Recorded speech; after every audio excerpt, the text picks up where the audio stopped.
will reply your questions. Will reply your questions because he is the concerned minister also, revenue minister. ಯಾಕೆ ಕೊಟ್ಟರು, ಏನಾಗಿದೆ ಪರಿಸ್ಥಿತಿ, ಕೊಟ್ಟ ಮೇಲೆ ಏನಾಯಿತು, ಇದು ಎಲ್ಲ ಕಾಲದಲ್ಲೂ ನೋಟಿಸ್ ಕೊಟ್ಟಿದ್ದಾರೆ. ನಾನು ಈಗ ಅದನ್ನು ಮತ್ತೆ ಹಿಂದಕ್ಕೆ ಹೋಗಲ್ಲ. ಬಿಜೆಪಿ ಕಾಲದಲ್ಲೂ ಕೊಟ್ಟಿದ್ದಾರೆ, JDS ಕಾಲದಲ್ಲೂ ಕೊಟ್ಟಿದ್ದಾರೆ, ನಮ್ಮ ಕಾಲದಲ್ಲೂ ಕೊಟ್ಟಿದ್ದೀವಿ, ನೋಟಿಸ್ ಕೊಟ್ಟಿದ್ದೀವಿ. ಈಗ ನೀವೇ ಹೇಳಿದ್ದೀರಿ 2014ರಲ್ಲಿ ಮ್ಯಾನಿಫೆಸ್ಟೋನಲ್ಲಿ ನ್ಯಾಷನಲ್ ಭಾರತೀಯ ಜನತಾ ಪಕ್ಷದವರೇ ಹೇಳಿದ್ದಾರೆ, ರಿಲಿಜಿಯಸ್ ಲೀಡರ್ಗಳ ಜೊತೆ ಮಾತಾಡಿ ವಕ್ಫ್ ಪ್ರಾಪರ್ಟಿನ ಅತಿಕ್ರಮಣ ಮಾಡಿದರೆ ಅಂಥವ್ರನ್ನ ತೆರವುಗೊಳಿಸ್ತೀವಿ ಅಂತ ಹೇಳಿದ್ದೀನಿ. ಅದು ಮ್ಯಾನಿಫೆಸ್ಟೋನಲ್ಲಿ ಹೇಳಿರ್ತಕ್ಕಂಥದ್ದು. ಬೇಕಾದ್ರೆ ಓದ್ತೀನಿ ಅಂದರೆ ಓದ್ತೀನಿ, ಬೇಡ ಅಂತಂದ್ರೆ ಬೇಡ. ನಾನು ಇದನ್ನ I do not want to make it in issue. ಇದು ಎಲ್ಲ ಕಾಲದಲ್ಲೂ ಆಗಿದೆ. ಒಂದು ವೇಳೆ ರೈತರಿಗೆ ತೊಂದರೆ ಆಗ್ತಾ ಇದ್ರೆ ಅಂತ ರೈತರನ್ನ ಒಕ್ಲೇಪಿಸ್ತಕ್ಕಂಥ ಕೆಲಸವನ್ನ ಮಾಡಲ್ಲ. MB ಪಾಟೀಲ್ ಕೂಡ ಬಿಜಾಪುರದವ್ರ ಬಗ್ಗೆ ಸ್ಪಷ್ಟೀಕರಣ ಕೊಟ್ಟಿದ್ದಾರೆ, ಇವರು ಕೂಡ ಸ್ಪಷ್ಟೀಕರಣ ಕೊಟ್ಟಿದ್ದಾರೆ. ಅವರು ಈಗ ಉಳ್ಕೊಂಡಿರ್ತಕ್ಕಂಥದ್ದು ಯಾಕಂದ್ರೆ ಅಲ್ಲ ಮಾಡೋಣ, ಒಂದು ವೇಳೆ ಮಾಡದೇ ಇದ್ರೆ ಸರ್ ವಿಲ್ ವಿತ್ಡ್ರಾ, ವಿತ್ಡ್ರಾ ಮಾಡಿ. ಯಾವುದು ಇನ್ನೂ ಕೂಡ ದೇವಸ್ಥಾನದ ಆಸ್ತಿ ಇಲ್ಲ, ರೈತರ ಆಸ್ತಿ ಇಲ್ಲ ಅಂತಂದಿದ್ರೆ ಆ ತರದ್ದು ತನಿಖೆ ಮಾಡಿ, ವಿಚಾರಣೆ ಮಾಡಿ, ಅದಕ್ಕೆ ತೀರ್ಮಾನ ತಗೊಳ್ತಕ್ಕಂಥದ್ದು ಮಾಡಿ. ಮಾನ್ಯ ಅಧ್ಯಕ್ಷರೇ, ವಕ್ಫ್ ಪ್ರಾಪರ್ಟಿ 1,10,000. ಕೂತ್ಕೊಳ್ಳಿ ಅಶ್ವತ್ಥನಾರಾಯಣ, ಕೂತ್ಕೊಳ್ರಿ. ಆಮೇಲೆ ಮಾತಾಡೋ, ಕೂತ್ಕೊಳ್ಳಿಯಪ್ಪ.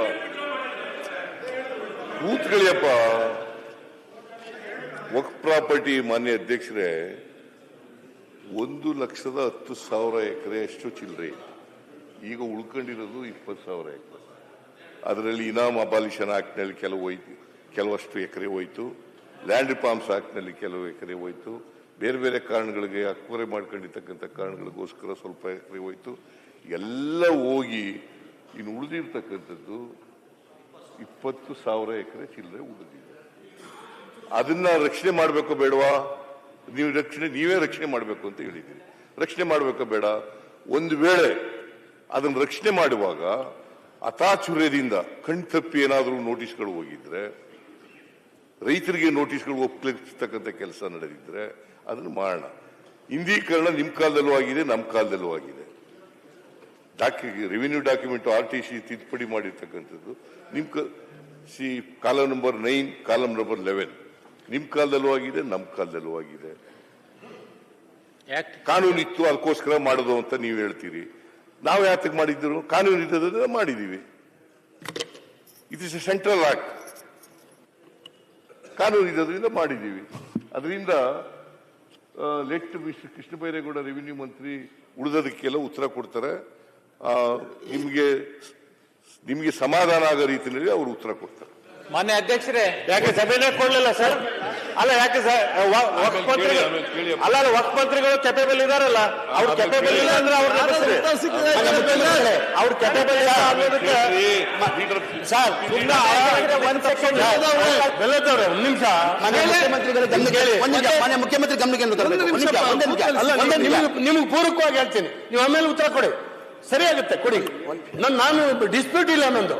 ಒಂದ್ ನಿಮಿಷ ಸರ್. ಇಲ್ಲ, ಇದು ಒಂದು ಹೆಲ್ತಿ ಡಿಸ್ಕಷನ್ ನಡೀಬೇಕು. ಇವತ್ತು ನಾವೇನೋ ಒಂದು ರಾಜಕಾರಣದ ಒಂದು ತಾತ್ಕಾಲಿಕವಾದಂಥ ಪ್ಯಾಚ್ ಹಾಕುವಂಥದ್ದು ಅಲ್ಲ ಇದು.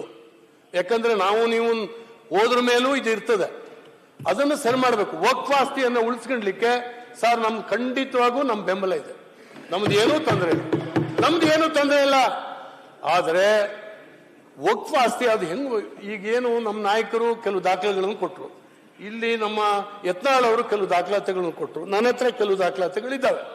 ನಾನು ಅದನ್ನೆಲ್ಲವನ್ನು ಕೂಡ ಈಗ ಹೇಳಲಿಕ್ಕೆ ಹೋಗೋದಿಲ್ಲ, ತುಂಬಾ ಜಾಸ್ತಿ ಇದಾಗುತ್ತೆ. ಆದರೆ ಇದರಲ್ಲಿ ಇಂಡೀಕರಣ ಯಾಕಾಯ್ತು, ನೋಟಿಸ್ಗಳು ಯಾಕಾಯ್ತು? ಈಗ ಡಿಸ್ಪ್ಯೂಟ್ ಅನೇಕರು ಹೇಳೋದು, ನಿಮ್ಮ ಕಾಲದಲ್ಲಿ ಇಷ್ಟು ಕೊಟ್ರಲ್ರಿ, ನಮ್ಮ ಕಾಲದಲ್ಲಿ ಇಷ್ಟು ಕೊಟ್ಟರು, ನಮ್ಮ ಕಾಲದಲ್ಲಿ 5,000 ಕೊಟ್ಟಿದ್ದು, ನಿಮ್ಮ ಕಾಲದಲ್ಲಿ 2,000 ಕೊಟ್ಟಿದ್ದು, ಒಂದು 3,000 ನಾವೇ ಜಾಸ್ತಿ ಕೊಟ್ಟಿದ್ದೀವಿ ಅಂತೇಳಿ ಹೇಳಿ ನಮ್ಮ ಮೇಲೆ ಅಲಿಗೇಷನ್ ಮಾಡೋದು ಸುಲಭ. ಯಾವ ಅಧಿಕಾರಿಗೂ ಸರ್ ಒಂದ್ ನಿಮಿಷ ಮುಗಿಸ್ತೀನಿ, ನಿಮ್ಗೆ ಹೆಲ್ಪ್ ಆಗುತ್ತೆ ಹೇಳ್ತೀನಿ. ಆ ಸನ್ನಿವೇಶ ಆ ತರ ಬಂತು, ಸಂದರ್ಭ ಆ ತರ ಬಂತು. ನೀವು